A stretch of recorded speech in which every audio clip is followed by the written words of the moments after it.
we're going to install Linux Mint 20.1. I'm using the Mate edition here, but it's the same for Cinnamon or XFCE. After we install it, we're going to go through the basic steps of what to do when the install's finished, setting the system up a little bit, and this will be done over a series of videos. We've booted up to the live desktop here, and we can tell because it's got the Install Linux Mint icon on it. So we'll give that a couple of clicks. We can select our language here and continue. We choose the keyboard layout, and we can even test it down here. So we can continue. And I recommend installing the codecs. So we'll continue with that selected.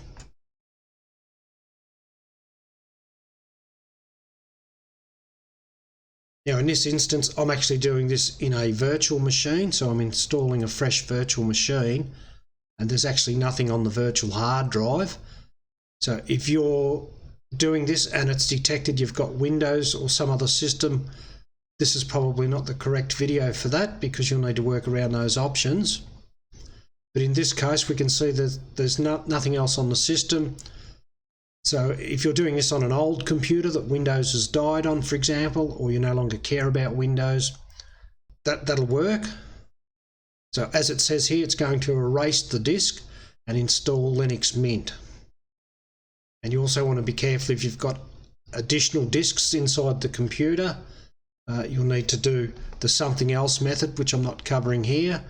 So this is basically covering you've bought a computer from the store, and you've had it for 5 years or 10 years, whatever. Windows has died or there's nothing on it, and you just simply want to try Linux Mint.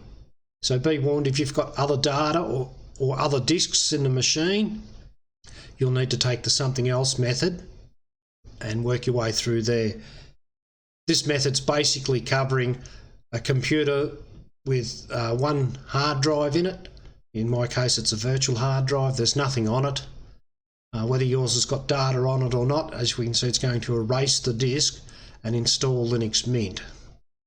So we're working on the assumption that you've got a single disk inside the computer, and you don't care about anything that's on that disk at this point in time. So let's continue. And we press continue. So now we're getting to the point of no return.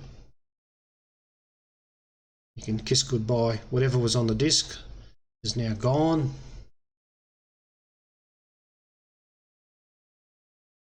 This is an interactive map, so you can actually click if you know roughly where you are. If you're over here somewhere in California, Los Angeles, you can click there, or New York's probably over there somewhere. I'm near Melbourne, so we'll use Melbourne. You can also type the name there and it should start to come up that way. So that's our location. We can continue. We'll use a name. I'm going to call mine Mint Mate, and that's my username, and I'll give myself a password. I'll make sure that's the same password that I thought it was. Now there's other options to log in automatically, which I do not recommend, not just from a security or privacy point of view, but there can be other problems with that. I have used it in the past, but yeah, I prefer to just log in now. It works so much smoother. You get a better experience. And you can also encrypt your home folder, but we're not touching on any of that advanced stuff here. So we're pretty much doing a default install of Linux Mint. We'll continue again. Depending on the speed of your computer, that shouldn't take too long, probably only about 10 to 15 minutes. You can actually, at this point, you could start Firefox and start browsing the web if you want, because you're on a live desktop here, but we're just going to let it run, and we'll pick this back up when it's finished a little bit later on. Alright, the system's now installed, so the best thing to do is to restart. Remove the USB or the DVD and press enter.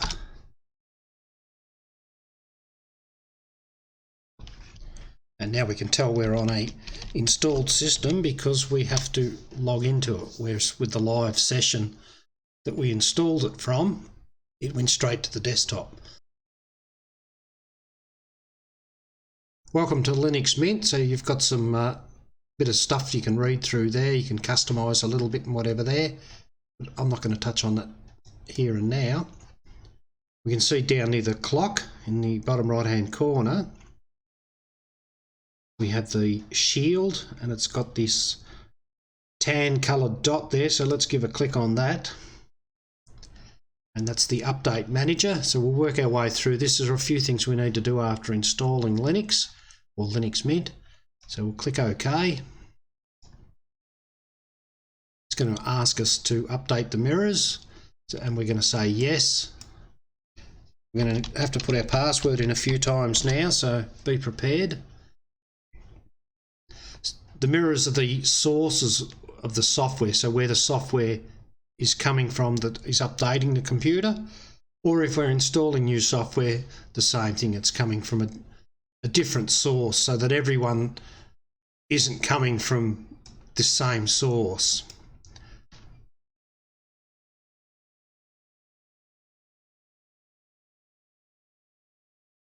It's coming from a location a little bit closer to you. As we can see here, I'm getting a pretty good speed off this top one. So we'll select that and apply. And before we hit OK down there, we can do this second box here. So we click on that box. And one of these ones up here will be my fastest. There we go. That's probably the fastest one I'm going to get. Just let it go down, and it usually puts the quickest one up the top, and then you just select that like I've done there.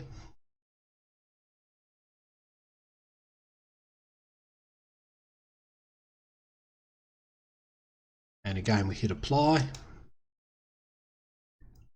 And now down the bottom here, the configuration's changed. So click OK, so we'll click OK.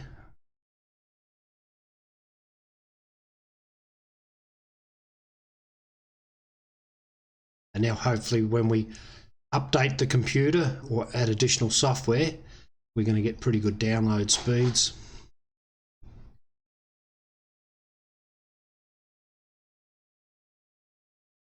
And these mirrors are placed all over the world. And failed to download. Okay, so we've had an error of some sort. Let's have a look. Yeah, as usual, I don't know what any of that means either. Usually the best thing to do there is I'll just try one of them. We'll just pick another one, not necessarily the fastest one.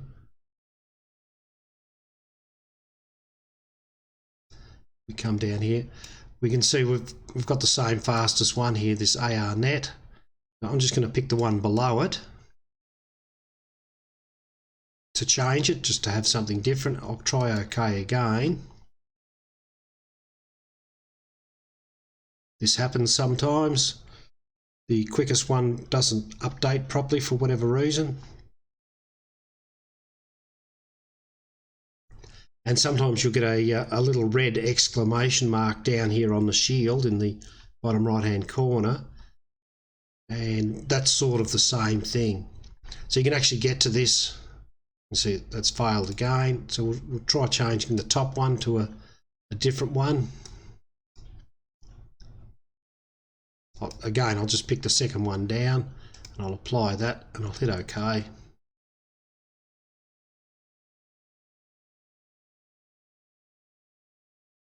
As I was saying, sometimes you'll get a red exclamation mark. There we go, it's gone through that time.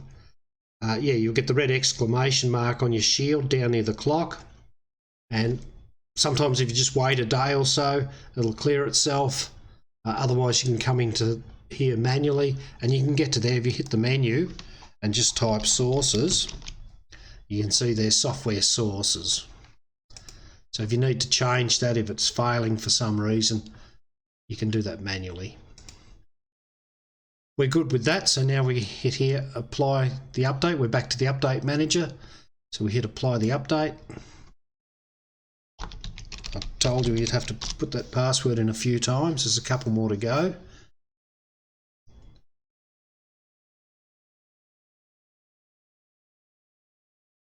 there's probably going to be a long list of updates now, most likely several hundred megabytes or more, so we'll see what we get.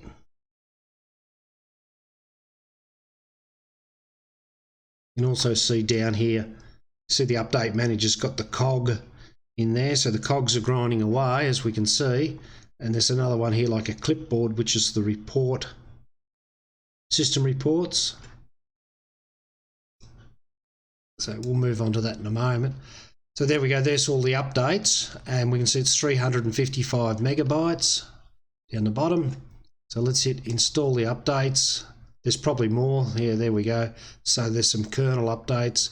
So we just hit OK on that and put that password in again.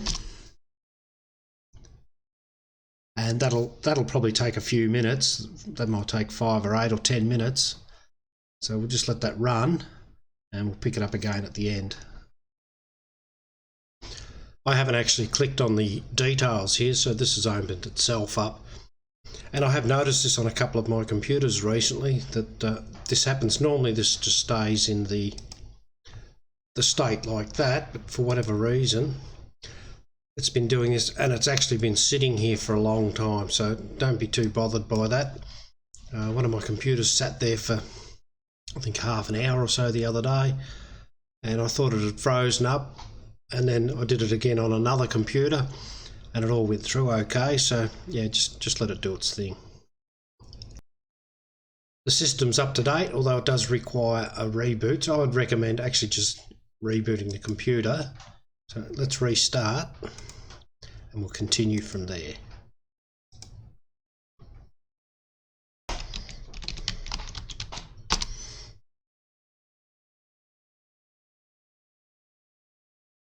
We've restarted the system. See, there's no marks on the shield, so the system's up to date. If you hover over it, your system is up to date. This one here is the system report, so we'll click on that. You'll notice the icon disappears once you've clicked on it. It wants us to install language packs, so let's do that.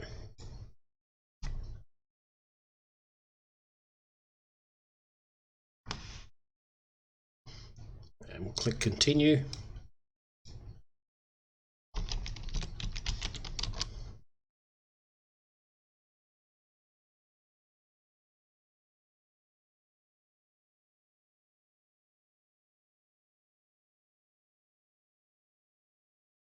Now it's prompting us to set up the system restore utility, which is called Timeshift. So let's launch Timeshift.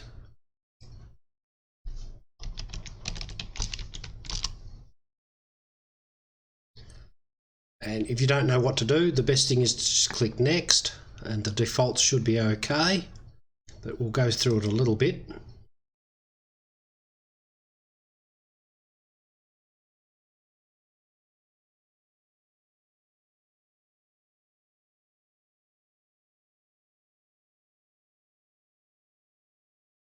Okay, so it's found my drive, 50 gigabytes, 40 gigabytes free space on it. And we'll go next.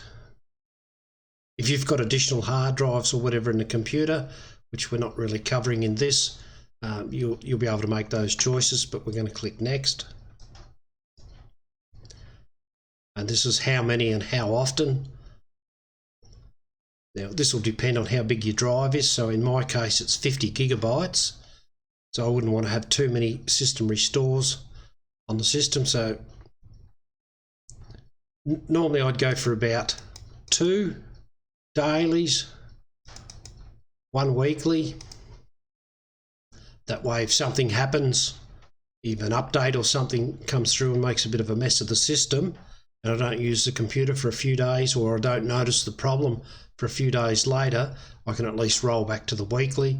And I do the same thing with the monthly. Just keep 1 monthly, and that should be pretty good.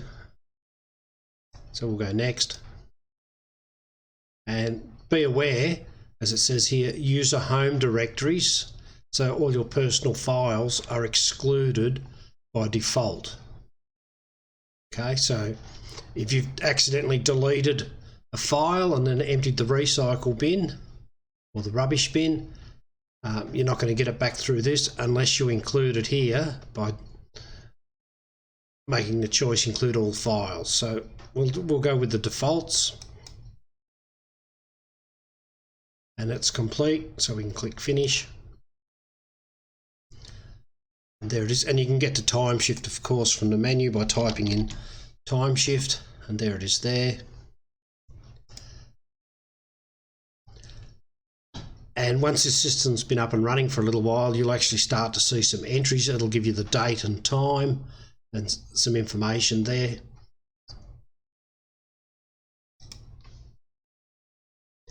And one other thing you may see here, if you've got an NVIDIA graphics card, for example, you might see the option there to install drivers for it, which you can also do from the menu by typing in driver, and there you can see the driver manager. But on my system here, there's no drivers required because this is a virtual machine. You may also want to do the firewall. So if you type firewall, you should see there firewall configuration. So we'll click on that.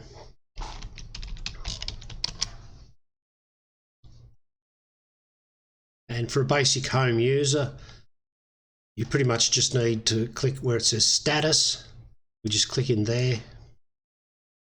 We see the shield changes to red and green colours, and that's pretty much good enough for the average home user.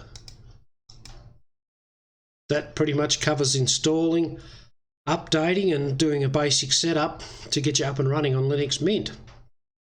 And I'm going to do some other videos a little bit later on about customizing or personalizing the system, and then we'll move on from there.